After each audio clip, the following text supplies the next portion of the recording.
Nigériens, Nigériennes, mes chers compatriotes, je suis heureux, en cette veille du 56e anniversaire de la République, de dire qu'il sera désormais ajouté dans les statistiques économiques du Niger, aux côtés notamment des infrastructures routières et énergétiques, une ligne relative au réseau ferroviaire.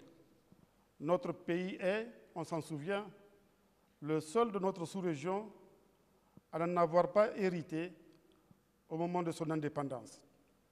Un des facteurs de la première révolution industrielle, celle des machines textiles, de la sidérurgie au coq et de la machine à vapeur, le chemin de fer développé en Europe entre 1830 et 1840 permet à lui seul de mesurer l'ampleur de notre retard par rapport aux sociétés développées. Presque 2 siècles. Je me suis engagé à combler ce retard et je me réjouis de ce que, en dépit des difficultés rencontrées, l'engagement de notre partenaire stratégique en vue de la réalisation de la boucle ferroviaire, j'ai nommé l'entreprise Bolloré, ne faiblit pas. Je le félicite et l'encourage. Certes, j'ai souhaité que la ligne ferroviaire Niamey-Dosso soit inaugurée le 18 décembre. Mais après avoir attendu l'arrivée du train pendant 80 ans, nous pouvons avoir la patience de l'attendre encore quelques mois de plus. Oui, le train nous donne la mesure du retard enregistré dans nos efforts de développement. Mais malheureusement, ce retard n'est rien à côté de celui que nous enregistrons dans d'autres secteurs. Il est plus prononcé si on tient compte des progrès réalisés par l'humanité suite à la deuxième révolution industrielle, celle du pétrole et de l'électricité, puis celle de la troisième révolution industrielle en cours, la révolution des nouvelles technologies de l'information, notamment Internet. En effet, des drones et des satellites tournent au-dessus de nos têtes, pendant que nos paysans travaillent péniblement la terre, à la houe et à la hilaire. L'homme a fait ses premiers pas sur la Lune depuis une cinquantaine d'années, alors qu'aujourd'hui encore, certains de nos concitoyens n'ont pas accès à l'alimentation, à l'eau potable, à l'assainissement, aux soins de santé. Des sondes porteuses d'un message symbolique de l'humanité, lancées depuis une quarantaine d'années, sont aujourd'hui au-delà du système solaire, dans l'espace interstellaire, alors que le taux d'alphabétisation dans notre pays est à peine de 30%. Mes chers concitoyens, le 31 décembre et le 7 avril prochain, à l'occasion respectivement des vœux du Nouvel An et du 4e anniversaire de mon accession à la magistrature suprême, je ferai respectivement, plaise à Dieu, le bilan chiffré de l'année 2014 et celui de 4 années de mise en œuvre du programme de Renaissance. À ces occasions, je reviendrai dans les détails sur les grandes priorités du programme de Renaissance, c'est-à-dire sur les questions institutionnelles et sécuritaires, sur les infrastructures, sur l'initiative 3N, sur le secteur de l'éducation, de la culture, de la santé, de l'eau, de l'assainissement et de l'emploi. De ces bilans, je peux d'ores et déjà l'affirmer, il apparaîtra qu'il y a un secteur où les efforts du gouvernement doivent se concentrer davantage si nous voulons avancer plus rapidement sur la voie du progrès et réduire le fossé abyssal qui nous sépare des pays développés. Il s'agit du secteur culturel. En effet, les différentes révolutions industrielles que le monde a connues jusqu'ici sont nées d'évolutions culturelles et institutionnelles qui les ont portées. Le comportement des hommes et leurs valeurs culturelles ont été le moteur de ces révolutions.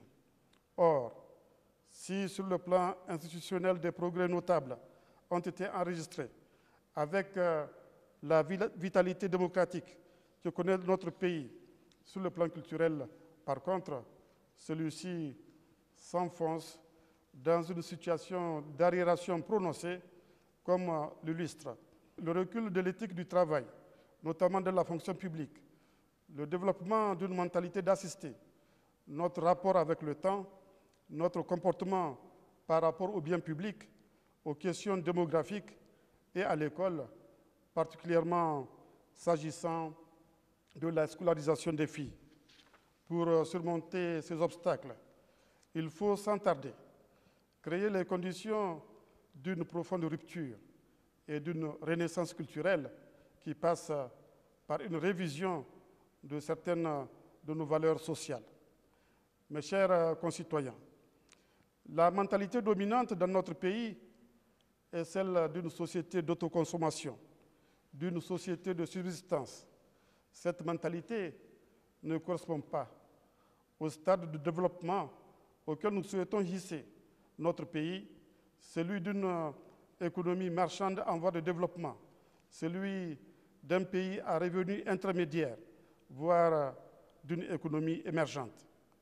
Cela se voit dans notre rapport à l'assistanat et à la solidarité, qu'il soit le fait de la cellule familiale ou de l'État.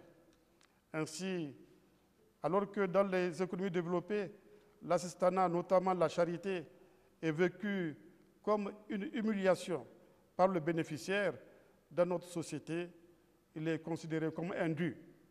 Ainsi en est-il de la solidarité. Preuve du visage humain, hérité des sociétés traditionnelles, elle devient un frein au progrès si elle est perçue comme une rente viagère qui dispense de vivre à la sueur de son front. Cela se voit également dans notre rapport au travail. C'est bien connu.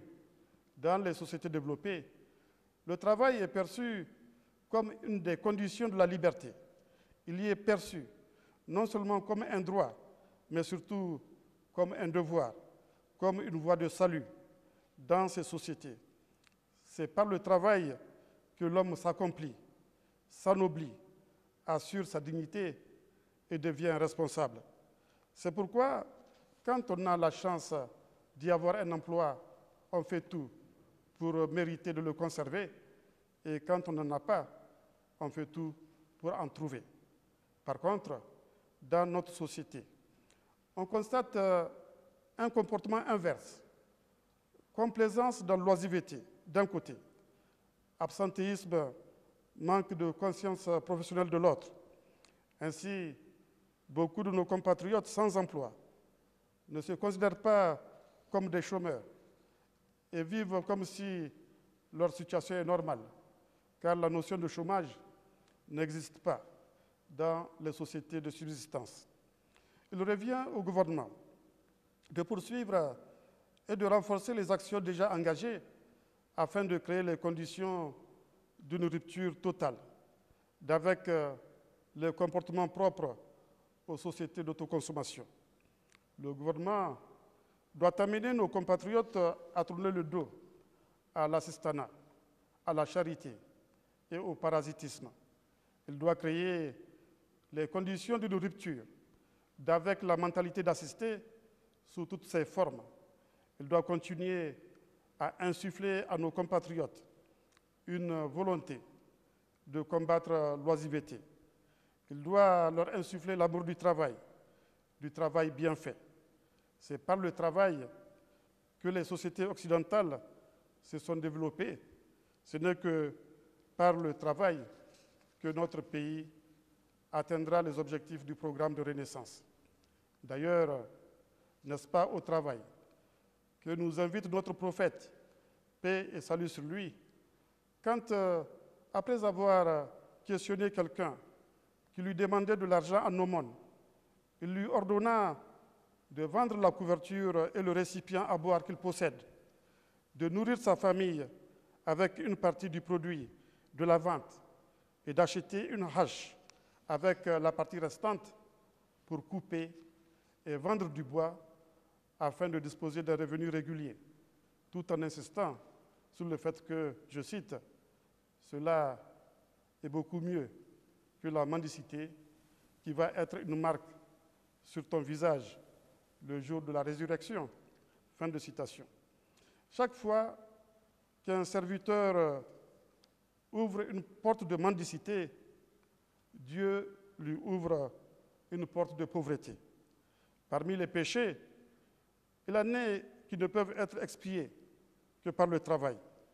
La main haute est mieux que la main basse. La main haute est celle qui donne. La main basse est celle qui reçoit, disait le prophète, qui a toujours conseillé aux hommes capables de travailler de ne pas mendier, afin de préserver leur honneur et leur dignité. Le travail, c'est la rédemption. Le travail, le devoir de travailler vient juste après celui de la prière, car il est dit dans le Coran, je cite, « Lorsque la prière est achevée, dispersez-vous sur terre, recherchez la grâce d'Allah. » Fin de citation. C'est-à-dire rechercher les moyens de subvenir à vos besoins. C'est l'esprit de l'initiative 3N qui cherche à substituer l'aide à la production à l'aide humanitaire d'urgence. C'est le sens du combat du gouvernement pour accroître la productivité du travail dans l'administration. Le travail, ne l'oublions jamais, est un acte d'adoration et de combat dans la voie de Dieu. Puisons donc dans nos valeurs islamiques les ressources morales de notre développement, comme d'autres l'ont fait, pour citer un exemple, à partir du protestantisme. Il est interdit de rester oisif et de se contenter de dire « Mon Dieu, donne-moi ». Le ciel ne nous viendra en aide que dans la mesure où nous nous aidons nous-mêmes. Le prophète David n'était-il pas forgeron? Le prophète Noé, menuisier, et le prophète Zacharie, charpentier. Ils ne se sont pas contentés de prier et de dire « Dieu, donne-moi ». Ils ont à la fois prié et travaillé. C'est dire que nous avons le devoir d'utiliser la raison et l'action pour réaliser nos objectifs de développement. La mystique du travail, tel doit être notre credo. C'est, dit-on, par le travail de ses mains et de son cerveau que l'homme accomplit son destin. C'est par le travail que l'homme se réalise. Mes chers concitoyens, dans mon discours d'investiture prononcé le 7 avril 2011, je disais, en parlant de l'aide que j'attends de vous, je cite, « Le changement de comportement est la principale aide que j'attends de tous. Changement de comportement dans la gestion du temps, qui est la ressource la plus gaspillée dans notre pays. Changement de comportement par rapport au travail. Changement de comportement dans le rapport avec les biens publics. Nous devons lutter contre les forces de l'habitude et faire l'effort de nous changer nous-mêmes. Dieu a dit, je cite, « Je ne change pas un peuple tant qu'il ne se change pas lui-même. » Fin de citation. Nous devons donc changer nos comportements si nous voulons changer nos conditions de vie. Je viens de dire que nous n'avons pas suffisamment progressé dans notre comportement par rapport au travail. Qu'en est-il par rapport au temps et par rapport aux biens publics? Je disais dans mon discours d'investiture que le temps est la ressource que nous gaspillons le plus. Ayant toujours du mal à entrer dans une culture de production, l'Afrique n'attache aucune valeur au temps. Des comportements irrationnels, laxistes, sont justifiés par une référence à ce qu'il est convenu d'appeler l'heure africaine. Cette citation exprime avec d'autres mots ce que j'ai voulu dire. Le programme de Renaissance comporte des objectifs clairs pour le développement économique et social de notre pays. Or, le temps du développement n'est ni celui de la nonchalance, ni celui de l'immobilisme, ni celui de l'insouciance. Le temps du développement, c'est celui de la ponctualité au travail, c'est celui de l'utilisation optimale du temps, c'est celui de zéro instance. Nous sommes loin encore de cette conception du temps. Dans les ministères, les dossiers s'entassent parce que traités avec lenteur et insouciance. Les taux de consommation de crédit sont faibles, alors qu'il nous faut davantage d'écoles, de points d'eau, de centres de santé, de routes, de logements sociaux, d'électricité et de produits agropastoraux. Notre classement s'est dégradé dans le domaine du climat des affaires parce que nous n'avons pas fait certaines réformes à temps. Nous devons donc changer notre rapport au temps. Il nous faudra engager, ici encore, une rude bataille culturelle qui, je le sais, sera une bataille de longue haleine. Je sais que le gouvernement s'attelle à remettre les agents de l'État au travail. Je sais qu'il s'est fixé pour objectif de mettre fin à l'absentéisme. Je sais qu'il s'est fixé pour objectif la ponctualité et au moins 8 heures de temps effectif de travail par jour. Mais les résultats sont encore faibles. Il doit donc faire davantage pour augmenter la productivité au sein des administrations, pour accélérer notamment la consommation des crédits et changer le climat des affaires. Le gouvernement doit, de manière générale, concevoir un programme de sensibilisation et d'éducation de masse pour inculquer aux citoyens l'utilisation optimale du temps, pour leur inculquer une culture de développement, une culture de production et donc de progrès. Mes chers concitoyens, notre rapport au travail et notre rapport au temps ne sont pas les seuls sujets de préoccupation dans notre quête de progrès économique et social. Les comportements par rapport aux biens publics, aux questions de transition démographique et à l'école constituent d'autres contraintes. Depuis bientôt 4 ans, le gouvernement s'efforce d'améliorer la gouvernance politique et économique du pays. En particulier, grâce aux actions de la haute autorité de lutte contre la corruption et les infractions assimilées, notre pays est passé entre 2011 et 2014 du 134e au 103e rang dans le classement mondial de l'indice de perception de la corruption publié chaque année par l'ONG Transparency International. Nous pouvons donc nous féliciter des progrès relatifs réalisés, mais nous ne devons pas nous en contenter. En effet, nous n'avons toujours pas atteint nos objectifs de rétablissement total du monopole fiscal de l'État et d'une efficacité optimale de la dépense publique.